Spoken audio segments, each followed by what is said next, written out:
जय श्री महाकाल। अब जो वाणी तुम सुनने जा रहे हो उसे केवल शब्द समझकर मत सुनना, इसे अनुभव की तरह भीतर उतारते जाना।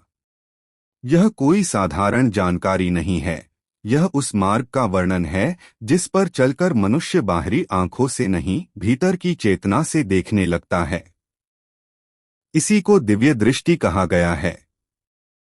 इसी को तीसरा नेत्र कहा गया है। इसी को आज्ञा चक्र की जागृति कहा गया है।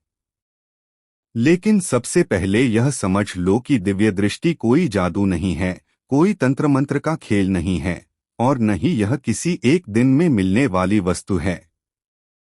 दिव्य दृष्टि का अर्थ है चेतना की वह अवस्था जहां मनुष्य भ्रम से बाहर निकलकर सत्य को देखने लगता है। मनुष्य जन्म से ही देखता है, लेकिन वह देखना केवल आंखों तक सीमित होता है। आंखें दृश्य देखती हैं, कान शब्द सुनते हैं, त्वचा स्पर्श महसूस करती है, लेकिन जो इन सबके पीछे बैठा है, जो अनुभव करता है, वही चेतना है। जब वही चेतना जागृत होने लगती है, जब वही चेतना अपने फैलाव को समेटकर केंद्र में आने लगती है, तभी दिव्य दृष्टि का प्रारंभ होता है। इसलिए दिव्य दृष्टि कोई नई चीज नहीं है, बल्कि वही चेतना है जो अभी तक सोई हुई थी। लोग वर्षों तक ध्यान करते हैं, मंत्र जप करते हैं, साधना करते हैं, लेकिन फिर भी कहते हैं कि हमें कुछ दिखाई नहीं देता। कारण यह है कि उन्होंने देखने की परिभाषा ही गलत बना ली है। वे सोचते हैं कि दिखाई देना मतलब कोई आकृति, कोई प्रकाश, कोई देवी, कोई देवता, कोई आत्मा। जबकि वास्तविकता यह है कि सबसे पहले जो दिखाई देता है वह स्वयं का मन होता है। अपने ही विचार, अपने ही डर, अपनी ही इच्छाएं, अपनी ही वासनाएं। जब तक मनुष्य इन्हें नहीं देख पाता, तब तक कोई भी दिव्य अनुभव संभव नहीं होता। दिव्य दृष्टि ध्यान का ही गहन रूप है। जब ध्यान सतही होता है तो मन शांत नहीं होता। जब ध्यान गहरा होता है तो मन धीमा पड़ने लगता है। और जब ध्यान परिपूर्ण होने लगता है तो मन लगभग रुक जाता है। उसी क्षण चेतना स्वयं प्रकट होती है।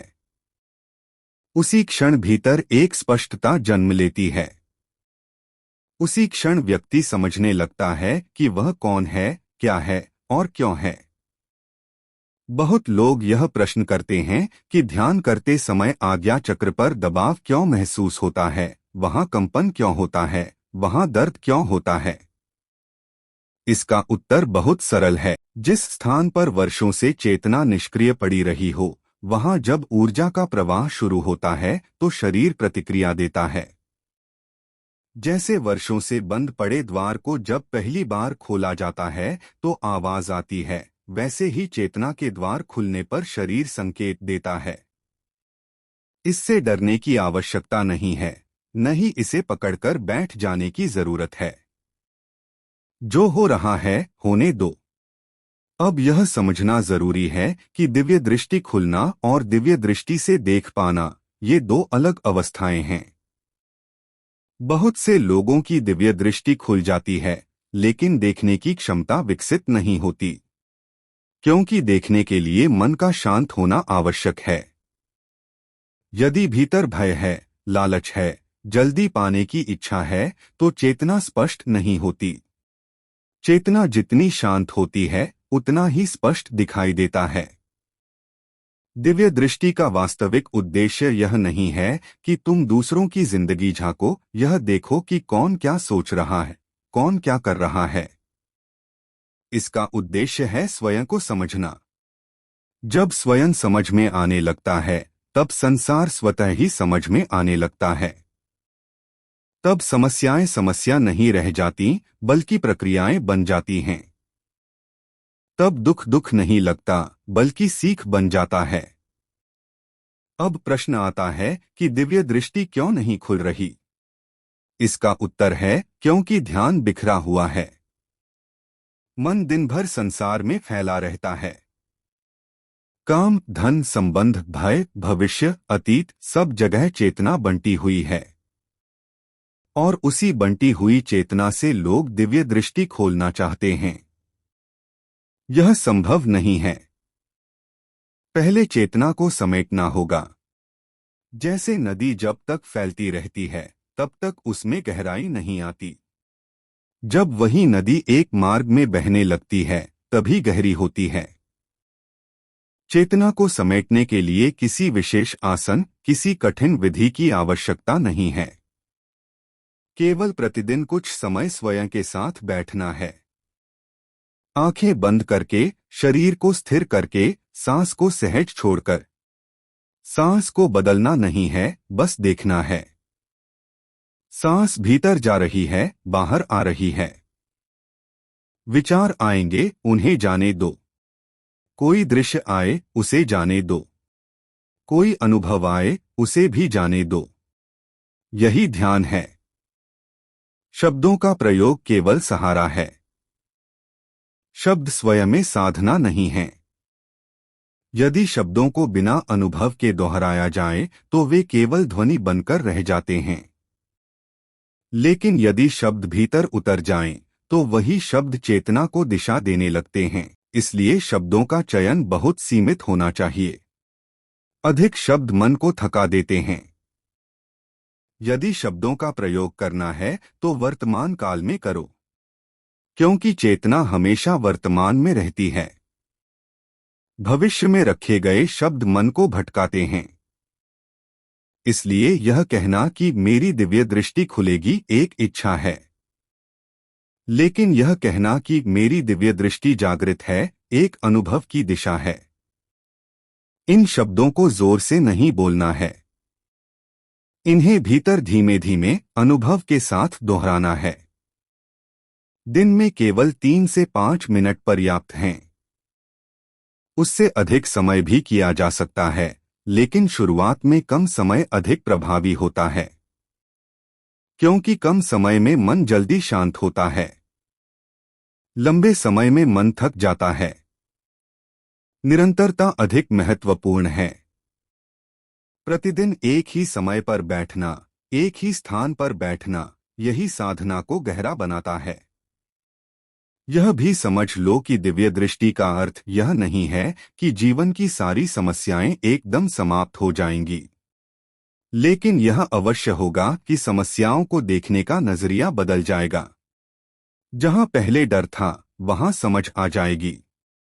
जहां पहले उलझन थी वहां स्पष्टता आ जाएगी। यही सबसे बड़ा परिवर्तन है। बहुत लोग यह दावा करते हैं कि दिव्य दृष्टि खुलने से सारे रोग समाप्त हो जाते हैं। यह बात आधी सही और आधी गलत है। रोग का संबंध शरीर से है और शरीर प्रकृति के नियमों से चलता है। लेकिन जब मन शांत होता है, तनाव कम होता है, तो शरीर की स्वोपचार शक्ति सक्रिय होती है। इससे बहुत लाभ मिलता है। लेकिन इसे चमत्कार मत समझो, इसे संतुलन समझो। गुरु का महत्व भी यहीं आता है। गुरु कोई शक्ति नहीं देता, गुरु केवल दिशा देता है। जब शिष्य का विश्वास मजबूत होता है तब उसकी साधना तेज होती है। लेकिन अंततः चलना शिष्य को ही पड़ता है। ध्यान, धैर्य और अनुशासन, यही 3 वास्तविक साधन हैं। दिव्य दृष्टि के मार्ग पर सबसे बड़ी बाधा है अधीरता, जल्दी पाने की इच्छा, अनुभव की लालसा। जैसे ही तुम किसी अनुभव के पीछे भागते हो, वह दूर हो जाता है। जैसे ही तुम शांत होकर बैठते हो, वह स्वयं प्रकट हो जाता है। इसलिए इस मार्ग पर चलने वाले को सबसे पहले धैर्य सीखना होता है। अंत में इतना ही समझ लो कि दिव्य दृष्टि कोई लक्ष्य नहीं है, यह एक प्रक्रिया है। यह कोई अंत नहीं है, यह एक आरंभ है। यह कोई प्रदर्शन नहीं है, यह एक आंतरिक यात्रा है। दिव्य दृष्टि का वास्तविक लाभ यह है कि व्यक्ति अपने जीवन की समस्याओं को कारण सहित समझने लगता है। रोग क्यों हो रहा है, तनाव क्यों बना हुआ है, भय क्यों पीछा नहीं छोड़ता, संबंध क्यों बिगड़ रहे हैं, यह सब स्पष्ट होने लगता है। और जब कारण स्पष्ट हो जाता है तो समाधान अपने आप जन्म ले लेता है।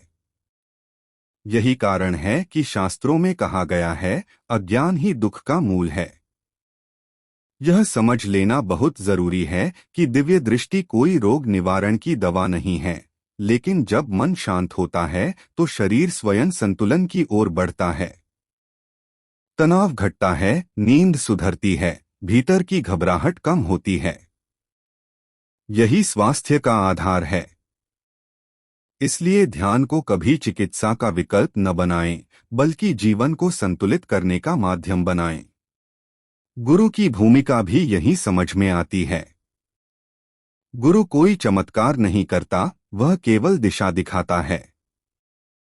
कभी कभी गुरु की उपस्थिति से साधक को गति मिल जाती है, क्योंकि उसका विश्वास मजबूत हो जाता है। लेकिन चलना साधक को ही पड़ता है। ध्यान, अनुशासन और धैर्य, यही 3 स्तंभ हैं। यदि आप निरंतर, सरल और बिना लालच के इस मार्ग पर चलते हैं तो धीरे धीरे भीतर एक प्रकाश सा महसूस होने लगता है। कोई दृश्य नहीं, कोई रूप नहीं, केवल स्पष्टता। और वही वास्तविक दिव्य दृष्टि है। वही शिव नेत्र है। वही आत्म चेतना है। इसलिए जो भी यह सुन रहा है, उससे निवेदन है, जल्दी मत करो, तुलना मत करो, किसी अनुभव के पीछे मत भागो। केवल प्रतिदिन कुछ समय स्वयं के साथ बैठो, शांति से, बिना अपेक्षा। वही साधना है, वही ध्यान है, वही दिव्य दृष्टि का वास्तविक मार्ग है। जय महाकाल।